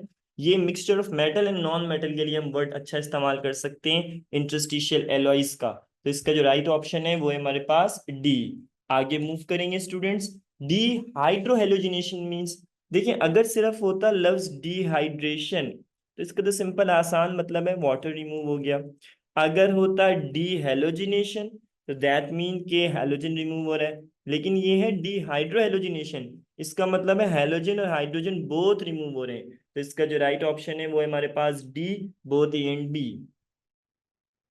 आगे बढ़ेंगे, the propyne exhibit hybridization, the propyne exhibit hybridization, propyne की हाइब्रिडाइजेशन निकालनी है। तो प्रोपाइन का सबसे पहले तो हम स्ट्रक्चर बनाएंगे। प्रोपाइन में होती है ट्रिपल कोवेलेंट बॉन्ड, यहाँ पे हमारे पास आ गया H, यहाँ पे हमारे पास आ गया CH3। अब आप जरा गौर से देखें, हमें इसकी क्या करनी है, हाइब्रिडाइजेशन कैलकुलेट करनी है। इस पर्टिकुलर कार्बन, जो फर्स्ट वन कार्बन है, ये हमारे पास है sp3 हाइब्रिडाइज्ड। वेयरएज जो हमारे पास दूसरा वाला कार्बन है, दिस कार्बन, ये हमारे पास दिस कार्बन, दिस इज हमारे पास sp हाइब्रिडाइज्ड। तो sp और sp3 हाइब्रिडाइजेशन इन्वॉल्व है in the structure of propyne. तो आसान अल्फाज में इसका जो आंसर आ जाएगा that is sp hybridization. D is the right option. आगे बढ़ते हैं students. Which one is strongest reducing agent? सबसे ताकतवर जो रिड्यूसिंग एजेंट है, जो सामने वाले को रिड्यूस कर देगा, सामने वाले को हाइड्रोजन दे देगा, वो कौन सा होगा? जाहिर है HF नहीं देगा। HF तो बहुत वीक होगा इस केस के अंदर। सबसे स्ट्रांग होगा HI, क्योंकि HI में जो बॉन्डिंग है वो वीक है, क्योंकि आपके पास आयोडीन की इलेक्ट्रोनेगेटिविटी कम है कंपेयर टू द फ्लोरीन, बहुत कम है। तो इस केस में ये सबसे ज्यादा स्ट्रॉन्गेस्ट रिड्यूसिंग एजेंट आपके पास कौन सा होगा? HI होगा। D is a right option. आगे बढ़ते हैं बेटा। Which one of the following is the least polarisable? सबसे कम पोलराइजेशन किसमें, जिसका सबसे छोटा साइज है, जिसमें सबसे कम प्रोटॉन्स और इलेक्ट्रॉन्स हैं, जो कि हीलियम है, इसके अंदर सबसे कम पोलराइजेशन है। और जैसे जैसे आप नीचे बढ़ते जाते हैं, हीलियम के बाद नियॉन, आर्गॉन, क्रिप्टॉन, जीनॉन और रेडॉन, तो आपके पास ये जो पोलराइजेबिलिटी है ये इनहेंस्ड होने लग जाती है। तो लीस्ट वैल्यू क्या है? Helium. B is a right option. Identify the incorrect statement about properties of organic compound. इनमें कौन सी बात ऑर्गेनिक कंपाउंड के लिए ठीक नहीं है? They have low melting points, ये वाली बात तो ठीक है, ये लो मेल्टिंग पॉइंट्स होते हैं। Their solutions are non conductor, ये बात भी ठीक है, बिकॉज दे आर कंडीशंस के एतबार से ये हमारे पास कैसे होते हैं? नॉन पोलर होते हैं। दे शो आइसोमेरिज्म, ये बात बिल्कुल करेक्ट है, ये आपके पास आइसोमर्स को करते हैं। दे आर नॉन फ्लेमेबल, ये बात बिल्कुल इनकरेक्ट है, ये बात आपके पास रॉन्ग है, क्योंकि जितने भी आपके पास ऑर्गेनिक कंपाउंड्स होते हैं दे आर फ्लेमेबल, वो आग पकड़ लेते हैं फौरन से, बर्निंग का प्रोसेस कर सकते हैं, कंबशन रिएक्शन कर सकते हैं, फ्लेम प्रोड्यूस करते हैं। तो इसका जो राइट ऑप्शन है वो है हमारे पास डी। आगे बढ़ेंगे students. If catalyst added in a reaction at equilibrium, then equilibrium will move to. देखिए, अगर हम कैटलिस्ट को ऐड कर ले, कोई भी एक पर्टिकुलर हमारे पास रिएक्शन है, हमने इसमें क्या किया, हमने इसके अंदर कैटलिस्ट को ऐड कर दिया। जैसे ही हम कैटलिस्ट को ऐड करेंगे, तो कैटलिस्ट को ऐड करने से हमारे पास इक्विलिब्रियम पे क्या फर्क पड़ेगा? जवाब है कोई फर्क नहीं पड़ेगा। Equilibrium just enhance the rate of forward reaction और रेट ऑफ बैकवर्ड रिएक्शन, लेकिन कर देगा तो इक्वलेंट। तो फॉरवर्ड और बैकवर्ड रिएक्शन तो अभी भी सेम रहेंगे, फर्क सिर्फ इतना आ जाएगा, तो स्पीड अप कर सकता है। तो नेट इफेक्ट इक्विलिब्रियम पे तो कोई चेंज नहीं आता। सी इज द राइट ऑप्शन। आगे बढ़ते हैं students. Which one of the following statement is incorrect about homologous series? इनमें से कौन सी बात होमोलोगस सीरीज के लिए इनकरेक्ट है? आए जरा पहले देखते हैं। To consecutive members differ by the methylene group, ये बात बिल्कुल ठीक है कि अगर एक homologous series, for example methane है, नेक्स्ट इज इथेन है, देन नेक्स्ट इज ब्यूटेन है, नेक्स्ट इज प्रोपेन। तो बेटा आपके पास मीथेन, फिर आपके पास इथेन, देन प्रोपेन, इन सब के दरमियान जो आप डिफरेंस देखेंगे वो आएगा तो CH2 ग्रुप का मिथाइलिन ग्रुप पर डिफरेंस आएगा, 14 AMU का डिफरेंस आएगा थर्ड नेक्स्ट मेंबर पे। All member same chemical properties, सबकी प्रॉपर्टीज सेम होती हैं, सब आपके पास कंबशन रिएक्शन प्रोड्यूस कर सकते हैं। All members series belong to the same functional group, ये बात बिल्कुल करेक्ट है, सारे के सारे जो फंक्शनल ग्रुप्स हैं वो सबके क्या होंगे? सेम होंगे। Mass difference between two consecutive member is 16 AMU, ये बात रॉन्ग है। 16 का डिफरेंस नहीं होता, 14 का डिफरेंस होता है। तो इसका जो राइट ऑप्शन है वो है हमारे पास डी। आगे बढ़ेंगे students. The crystals of dash और आयनिक सॉलिड्स, क्रिस्टल्स इनमें से किसके जो है वो आयनिक सॉलिड्स हैं? शुगर तो कोवेलेंट है, आयरन मेटालिक है, डायमंड भी कोवेलेंट है, जाइंट मॉलिक्यूलर स्ट्रक्चर है। NaCl, क्योंकि Na जो है वो आपके पास ग्रुप 1A का एलिमेंट है, और आपके पास जो क्लोरीन है वो ग्रुप 7A का, इन दोनों के दरमियान एक मेटल है एक नॉन मेटल है, तो जो बनने वाली बॉन्डिंग है दैट इज आयनिक बॉन्डिंग, तो इनके जो सॉलिड्स हैं वो आयनिक सॉलिड्स हैं। तो इसका जो राइट ऑप्शन है वो है हमारे पास डी। तो स्टूडेंट्स अगला जो क्वेश्चन है हमारे पास बड़ा आसान सा है, बफर सॉल्यूशन से रिलेटेड। बफर अच्छा टॉपिक है, इंपॉर्टेंट है, आ जाता है एप्टीट्यूड के अंदर। बफर सॉल्यूशंस होते क्या हैं? तो बाय डेफिनेशन बफर्स वो सॉल्यूशंस होते हैं स्टूडेंट जो हमारे पास रेजिस्ट करते हैं चेंज इन पीएच और पीओएच को। ये ना ये पीएच चेंज हो जाते हैं ना पीओएच, ये इस तरह के कहीं पे फॉर एग्जांपल अगर कोई बायोलॉजिकल एप्लीकेशन इस्तेमाल कर रहे हैं हम लोग, तो पहले हम बफर सॉल्यूशन ऐड करते हैं, फिर अपने जो केमिकल्स हैं उसको ऐड कर रहे होते हैं। बफर सॉल्यूशन का ये फायदा होता है कि ये पीएच को और पीओएच को रोक के रख रहा होता है, रेजिस्ट करता है उसको, तो एक आपके वो होल्ड हो जाता है। तो इसका जो राइट ऑप्शन है वो है हमारे पास ए। अब हम आगे बढ़ेंगे students. Which property of benzene may be directly attribute to the stability associated with its delocalized pi electron. क्या कहता है ये कहता है कि ऐसी कौन सी प्रॉपर्टी है बेंजीन की जो डायरेक्टली एट्रीब्यूट कर रही है स्टेबिलिटी, और वो स्टेबिलिटी भी एट्रीब्यूट कर रही है डीलोकलाइज पाई इलेक्ट्रॉन। देखिए इसको बात को समझें। ये आपके पास है बेंजीन का मॉलिक्यूल। अब इस बेंजीन मॉलिक्यूल के अंदर हमारे पास क्या हो रहा है, इस बेंजीन मॉलिक्यूल के अंदर हमारे पास जो बॉन्ड्स हैं वो हमारे पास रोटेट हो रही हैं। अब रोटेशन ऑफ बॉन्ड्स की वजह से क्या हो रहा है, अब रोटेशन ऑफ बॉन्ड्स की वजह से हमारे पास इसकी एक प्रॉपर्टी डेवलप हो रही है। The property is electrophilic substitution. क्यों, मैं आपको बताता हूँ। ये जो बॉन्डिंग है, अगर ये डीलोकलाइज ना हो पाए इलेक्ट्रॉन, तो ये तो डबल बॉन्ड ब्रेक हो जाएंगे, ये तो एडिशन रिएक्शन दे देगा।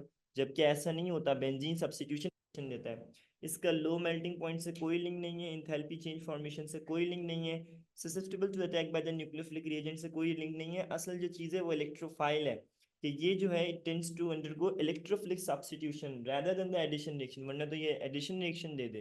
तो डीलोकलाइजेशन ऑफ पाई बॉन्ड्स या पाई इलेक्ट्रॉन्स की वजह से आपके पास जो है वो बेंजीन इलेक्ट्रोफिलिक सब्स्टिट्यूशन रिएक्शन देता है। D is a right option. अब हम आगे बढ़ते हैं students. Consider the equilibrium system. ये एक इक्विलिब्रियम सिस्टम है जिसमें हमारे पास 2 आयोडीन और क्लोराइड मौजूद है, और ये रिवर्सिबल रिएक्शन आ गया। यहाँ पे हमारे पास I2 और क्लोरीन है। ये कहते हैं following changes will increase the total amount of chlorine that can be produce. ऐसा क्या ऐड करें कि आपके पास जो है वो क्लोरीन की अमाउंट बढ़ जाए। आसान काम करें, रिएक्टेंट को इनहेंस्ड कर दें। यानी ये जो ICl आपके पास है, इसको आप मोर ऐड करें ICl को। तो जैसे ही आपके पास ICl मोर ऐड होगा तो खुद ब खुद कॉन्सेंट्रेशन इनहेंस्ड हो जाएगी, ऑटोमेटिकली क्लोरीन की जो प्रोडक्शन है वो आपके पास बढ़ जाएगी, इनहेंस हो जाएगी। तो इसका जो राइट ऑप्शन है वो है हमारे पास बी। आगे बढ़ते हैं। Trend of boiling points of halogen from fluorine to iodine is that it. कहता है बॉइलिंग पॉइंट बताएं हैलोजन की फ्रॉम फ्लोरीन टू आयोडीन, यानी फ्लोरीन क्लोरीन ब्रोमीन आयोडीन।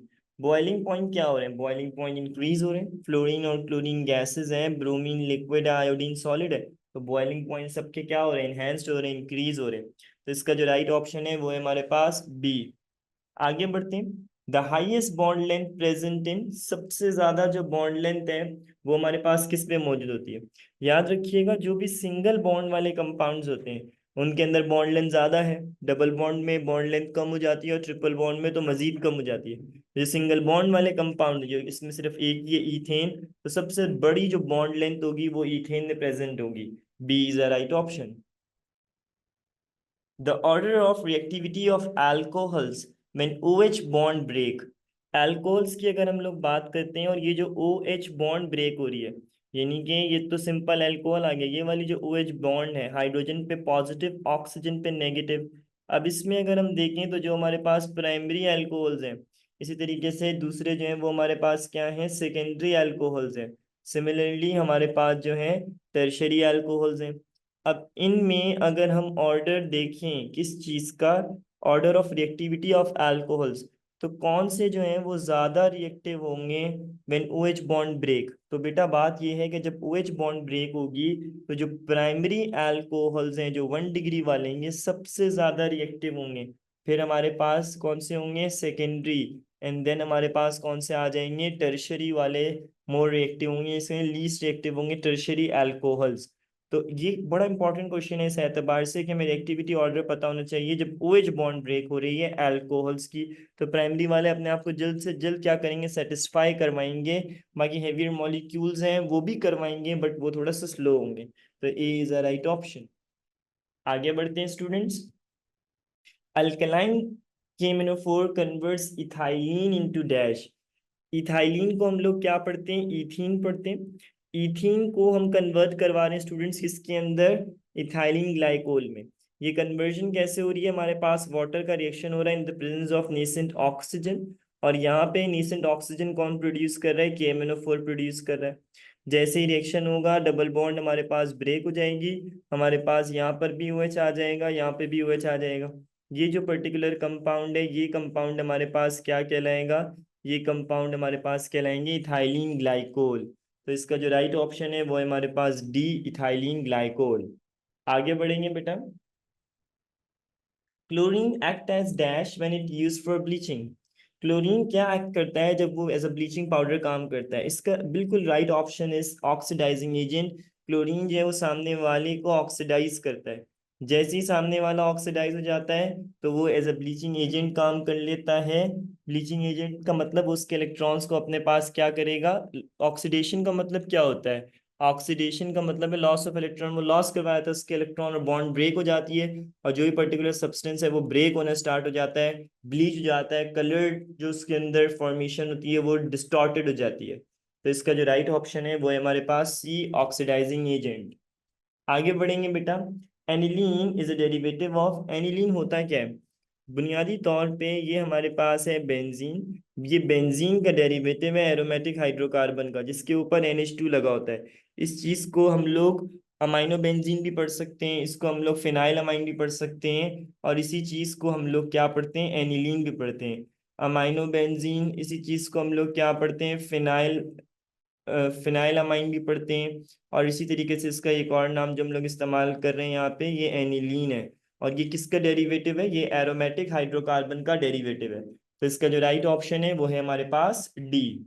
आगे बढ़ेंगे मेरा बेटा, बहुत इंपॉर्टेंट हमारे पास है the most abundant and the most important steroid in the human bodies.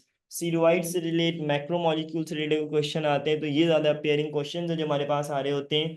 तो most abundant and the most important steroid जो ह्यूमन बॉडी में होता है वो हमारे पास कौन सा होता है? वो हमारे पास कोलेस्ट्रॉल होता है। तो इसका जो राइट ऑप्शन है वो है हमारे पास ए। अब हम आगे बढ़ेंगे बेटा। Next is dash is used as a catalyst in Haber process for NH3 gas manufacture। Haber process से हम लोग अमोनिया को मैन्युफैक्चर करते हैं। ये नाइट्रोजन और हाइड्रोजन का जब हम रिएक्शन करवाते हैं, तो जैसे ही हम लोग नाइट्रोजन और हाइड्रोजन को रिएक्शन करवाएंगे तो हमारे पास क्या बन जाएगा? हमारे पास अमोनिया गैस बनेगी। इसमें जो हमारे पास कैटलिस्ट इस्तेमाल होता है वो फाइनली डिवाइडेड आयरन इस्तेमाल होता है। स्मॉल स्मॉल पीसेस होते हैं आयरन के, जिसको हम लोग एज अ कैटलिस्ट इस्तेमाल कर रहे होते हैं। तो इसका जो राइट ऑप्शन है वो है हमारे पास A, iron. Which of the following property concern with amorphous solid. इनमें कौन सी ऐसी प्रॉपर्टी है जो एमोर्फस सॉलिड्स के साथ कंसर्न कर रही है, उसके साथ इसका लिंक है? हैव शार्प मेल्टिंग पॉइंट, ऐसी कोई बात नहीं है, ये कोई शार्प मेल्टिंग पॉइंट के साथ लिंक अप नहीं होती। Undergo clean cleavage when cut with knife, clean cleavage कभी भी नहीं होता इसका, क्रिस्टलाइन सॉलिड्स का होता है। परफेक्ट अरेंजमेंट ऑफ एटम्स, ये वाली बात भी गलत है, इम्परफेक्ट अरेंजमेंट होती है। डू नॉट क्लीनेज वाला शेप और शार्प मेल्टिंग पॉइंट तो होते ही नहीं है। वाइड मेल्टिंग पॉइंट है रेंजेस की। Can possess small region of orderly arrange atoms, ये बात ठीक है कि बहुत स्मॉल जो एरिया, अगर पूरा एटम पूरा एक स्ट्रक्चर है तो उसमें बहुत छोटा एरिया ऐसा होगा जो ऑर्डर्ड होगा, बाकी सब चीजें अनऑर्डर्ड होंगी। तो इसका जो राइट ऑप्शन है वो है हमारे पास डी। आगे बढ़ेंगे students. an oxidation process, the oxidation number of element increases। जब भी किसी चीज की ऑक्सीडेशन होती है तो उसका हमेशा ऑक्सीडेशन नंबर क्या होता है बेटा? बढ़ता है। मिसाल के तौर पे आपके पास कोई भी हम एग्जांपल ले सकते हैं ऑक्सीडेशन और रिडक्शन की। मल्टीपल एग्जांपल्स हमारे पास मौजूद हैं, जैसे ये कॉपर ऑक्साइड है। अगर हम इसका रिएक्शन करवा दें हाइड्रोजन के साथ, तो या सिंपल हम लोग हाइड्रोजन का रिएक्शन करवा दें कॉपर ऑक्साइड्स के साथ, किसी के साथ भी करा सकते हैं, depend upon the condition. Hydrogen और कॉपर ऑक्साइड ही देख लें, आसान है ये। तो कॉपर आपके पास अलग हो जाएगा, वाटर आपके पास क्या हो जाएगा? अलग हो जाएगा। तो होता क्या है इसके अंदर? इसके अंदर जो होता है हमारे पास जो कॉपर है, इसका चार्ज था पहले +2, ये आपके पास क्या हो गया? गिर गया, तो ये इसकी ऑक्सीडेशन नहीं हुई, रिडक्शन हुई है। ऑन दी अदर हैंड हमारे पास जो ये जीरो से था ये शिफ्ट हो गया प्लस पे, तो इसकी ऑक्सीडेशन होगी। तो ऑक्सीडेशन में हमेशा नंबर क्या होता है? इंक्रीज होता है। A is a right option. आगे बढ़ेंगे student. Which of the following reagent can be used to distinguish between aldehydes and ketones.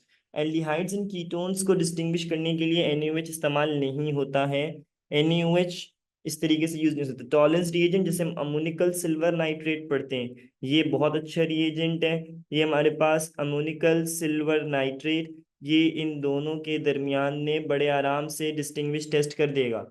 तो अमोनिकल सिल्वर नाइट्रेट हमारे पास इस्तेमाल होता है, और ये हमारे पास क्या करता है, ये सिल्वर डिपॉजिट करता है। कब डिपॉजिट करता है? जब एल्डिहाइड्स होते हैं। इसको आप ऐसे समझें कि ये हमारे पास एल्डिहाइड्स हैं और ये हमारे पास हैं कीटोन्स।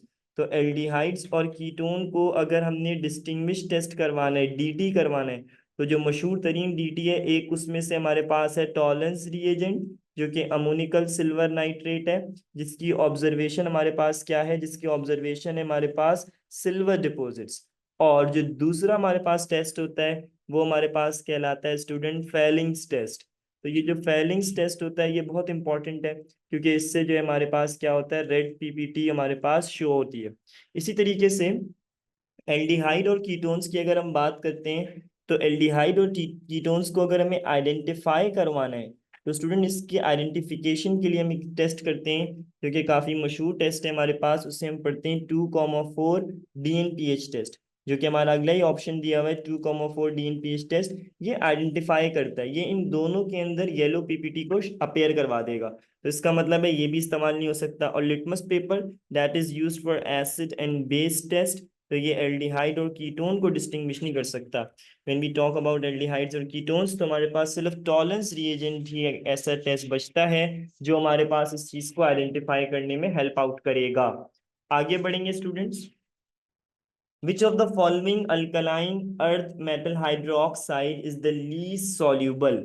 तो हमने इसके लिए समझना है solubility का ऑर्डर।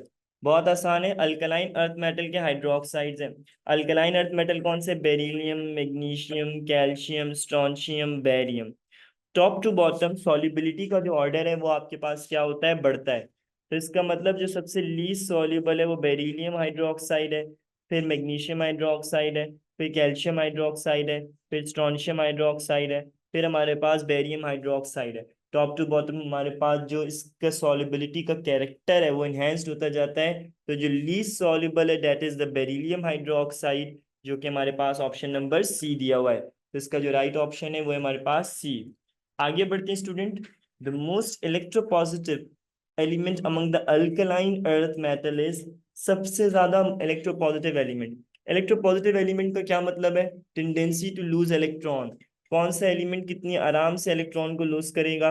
इधर देखें जरा, बेरिलियम, मैग्नीशियम, कैल्शियम, स्ट्रोंशियम और बेरियम। टॉप टू बॉटम हमारे पास इनके साइजेस क्या होते हैं, इनहेंस्ड होते हैं। साइज बड़े होने के बायस हमारे पास जो इनकी आयनाइजेशन पोटेंशियल है वो डिक्रीज होती रहती है, और हमारे पास जो इलेक्ट्रॉन्स हैं वो बड़ी आराम से क्या होते हैं, रिमूव होना शुरू हो जाते हैं।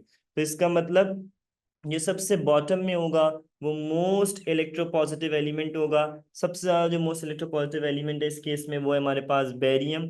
इसका जो राइट ऑप्शन है वो है हमारे पास डी। आगे बढ़ते हैं स्टूडेंट्स। नेक्स्ट हमसे पूछ रहा है which reagent reacts with alkyl halides to form ester. इनमें कौन सा ऐसा कंपाउंड है जो अल्काइल हैलाइड के साथ रिएक्ट करेगा और एस्टर बना लेगा? याद रख लें, ये अमाइन तो नहीं बना सकता, ना ये अमाइड फॉर्म कर सकता है।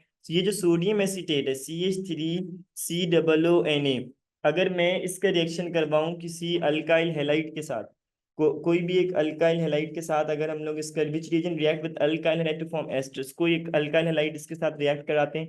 फॉर एग्जांपल कोई मैंने RX कर दिया, जनरल बात इसकी कर लेते हैं ताकि हमारे लिए आसान हो जाए। तो ये R और Na एक दूसरे को रिप्लेस कर देंगे, और ये बन जाएगा CH3COOX R, और हमारे पास R जो है वो इस जगह शिफ्ट हो गया, और NaX जो है वो हमारे पास क्या हो गया, अलग हो गया। तो आप देख सकते हैं ये हमारे पास NaX अलग हो जाएगा, और ये R इसकी जगह रिप्लेस हो जाएगा, सब्सिट्यूट हो जाएगा। तो सोडियम एसीटेट तो बना सकता है हमारे पास एस्टर, बाकी कोई भी फॉर्म नहीं कर सकता। तो इसका जो राइट ऑप्शन है वो है हमारे पास डी। अब स्टूडेंट हम आगे बढ़ते हैं। नेक्स्ट हमारे पास है, if absolute temperature of a gas is reduce to one half and the pressure is reduce to one half, the volume of the gas will be. ये कहता है कि अगर हमारे पास टेम्परेचर वन हाफ हो जाता है और हमारे पास जो प्रेशर है वो भी हमारे पास क्या हो जाता है, वन हाफ हो जाता है, तो वॉल्यूम पे क्या इम्पैक्ट आ जाएगा? देखिए, अगर इसको एक जनरल फॉर्मूले समझें, PV is equals to NRT से वॉल्यूम निकालना है, या आपके पास NRT और यहाँ पे आ जाएगा आपके पास P। क्योंकि दोनों हाफ हाफ ही हो रहे हैं तो दोनों जैसे कैंसिल आउट हो जाएंगे, तो कोई भी फर्क नहीं आएगा, जैसा था वैसे ही रहेगा। Volume of the gas will never change, it remain unchange. तो इसका जो राइट ऑप्शन है वो है हमारे पास ए। आगे बढ़ते हैं student. Ionic solids are characterized by, ionic solids को हम लोग किस तरीके से कैरेक्टराइज करते हैं, तो बहुत आसान है। इनको हम कहते हैं कि लो मेल्टिंग पॉइंट्स होते नहीं, ऐसी बात नहीं है, they have a high melting points, good conductivity in solid state, ये वाली बात भी हमारे पास गलत है, क्योंकि सॉलिड स्टेट में तो कंडक्टिविटी करते ही नहीं है, फ्यूज या एक्वस मीडियम में करते हैं। हाई वेपर प्रेशर, ये वाली बात भी ठीक नहीं है। सॉलिबिलिटी इन पोलर सॉल्वेंट, इससे हम इनको कैरेक्टराइज कर सकते हैं, यानी एक ऐसा तरीका है जिससे हम लोग पोलर सॉल्वेंट्स को क्या कर सकते हैं, बता सकते हैं कि जितने भी पोलर सॉल्वेंट्स हैं they are soluble in water या सॉल्युबल इन पोलर सॉल्वेंट्स। तो आयनिक सॉलिड की एक बड़ी इंपॉर्टेंट कैरेक्टरिस्टिक प्रॉपर्टी यही है। तो इसका जो राइट ऑप्शन है वो है हमारे पास डी। आगे बढ़ते हैं students. Which among the following reagent can be used to distinguish between, एक अल्काइन दिया हुआ है और दूसरा अल्कीन दिया हुआ है, दोनों के दरमियान में क्या करना है, डिस्टिंग्विश करना है, तो कैसे करेंगे। अब इधर जरा गौर से देखें, ये हमारे पास जो अल्काइन दिया हुआ है ये टर्मिनल हाइड्रोजन वाला एक अल्काइन दिया हुआ है, और जो दूसरा अल्कीन दिया हुआ है वो भी टर्मिनल जैसा है, लेकिन ज़ाहिर है अल्केन है तो उसमें CH2 लगे हुए हैं। इस तरह की चीज़ों को डिस्टिंग्विश करने के लिए हम लोग सिल्वर नाइट्रेट और अमोनियम हाइड्रोक्साइड का मिक्सचर इस्तेमाल करते हैं। क्या करेंगे, हम लोग इसका रिएक्शन करवा देंगे सिल्वर नाइट्रेट के साथ, और सिमिलरली इसका रिएक्शन भी करवाएंगे सिल्वर नाइट्रेट के साथ। अब जब रिएक्शन हम इन दोनों का करवाएंगे तो यहाँ पे हमारे पास आ जाएगा अमोनियम हाइड्रोक्साइड। तो अब आप देख सकते हैं जैसे ही हम लोग इसका रिएक्शन करवाएंगे किसके साथ, अमोनियम हाइड्रोक्साइड के साथ, सिमिलरली इसका रिएक्शन आ जाएगा अमोनियम हाइड्रोक्साइड के साथ। होता क्या है, होता ये कि जो टर्मिनल हाइड्रोजन है ये रिमूव हो जाएगा, इसकी जगह पे सिल्वर आ जाएगा, और ये चीज़ हमारे पास आ जाएगी CH3C ट्रिपल बॉन्ड, यहाँ पे सिल्वर आ जाएगा, और हमारे पास जो है बाकी HNO3 सेपरेट आउट हो जाएगा। ये जो है ये पर्टिकुलर कंपाउंड ये हमारे पास क्या करेगा, ये हमारे पास वाइट पीपीटी को क्रिएट कर देगा, वाइट पीपीटी से डिस्टिंग्विश हो जाएगा। ये तो रिएक्शन ही नहीं होगा, क्योंकि इधर तो दो हाइड्रोजन लगे हुए हैं, वो अपनी जगह को लेफ्ट ही नहीं करेंगे। तो सिल्वर नाइट्रेट और अमोनियम हाइड्रोक्साइड का जो मिक्सचर है वो बआसानी इसके दरमियान क्या कर लेगा, डिस्टिंग्विश टेस्ट परफॉर्म कर लेगा। अब स्टूडेंट हम आगे बढ़ते हैं। नेक्स्ट हमारे पास जो क्वेश्चन है वो कहता है buffer action can be explain by, buffer action हमारे पास कैसे एक्सप्लेन होता है, कौन एक्सप्लेन करता है, तो बहुत आसान है। बफर का जो भी सॉल्यूशंस होते हैं जब भी हम उनको ऐड करते हैं तो हम ये कहते हैं ना, बफर वो सॉल्यूशंस होते हैं जो रोक लेते हैं किस चीज को, pH चेंज को। और ये बनते कैसे हैं, ये आपके पास वीक एसिड्स होते हैं, और वीक एसिड्स के सॉल्ट्स होते हैं जो कि स्ट्रॉन्ग बेस के साथ ट्रीट होके फॉर्म हो रहे होते हैं। तो जैसे ही हम इसको डिसॉल्व करवाते हैं तो आप देख सकते हैं इसमें हमारे पास जो एसीटेट आइंस हैं वो हमारे पास अलग हो जाते हैं, और हमारे पास एसीटेट आइन सेपरेट आउट हो गए, और सोडियम आइंस जो हैं वो हमारे पास क्या हो गए, अलग हो गए। अब होता क्या है, होता बहुत आसान सा काम है, जैसे ही इसके अंदर कोई फर्दर प्रोटॉन्स ऐड होते हैं तो वो एसीटेट आयन को न्यूट्रलाइज कर देते हैं। तो इसका मतलब जो कॉमन आयन इफेक्ट है वो इंपॉर्टेंट फिनोमिना इसमें काम आता है, क्योंकि इसमें हम आयंस को कॉमन करके क्या कर रहे होते हैं, कॉन्सेंट्रेशन को डाइवर्ट कर रहे होते हैं। ली चैटलर प्रिंसिपल का या आयनाइजेशन ऑफ वीक एसिड का इसमें कोई सच काम नहीं है। इसका जो राइट ऑप्शन है वो है हमारे पास ए, कॉमन आयन इफेक्ट।